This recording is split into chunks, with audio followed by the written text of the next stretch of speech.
Alright, watering Nepenthes.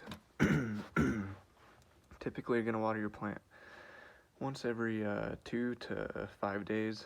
You want to let it get slightly dry, not completely bone dry, but you don't want it to stay saturated, so when you feel the moss it should feel like this feels dry on the top, so I could probably water it. And I also like to pick up the pot like this. I can tell it's pretty light. I will water this plant today. If it felt heavy and or if you touch the top and your finger feels wet, you don't need to water it. If it feels even moist, you probably don't need to water it. Let it get to the point where you touch, finger comes back dry, it's probably time to water now. I just watered that one over there. You can even tell the color of the moss, it looks darker. You can just tell it's like wet.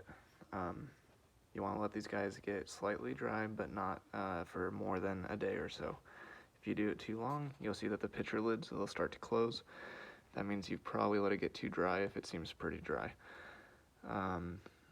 Yeah, and if you really let it go too long, then the leaves will begin to wilt. I've let plants dry out too much before, and they will come back, so don't panic if you make a mistake.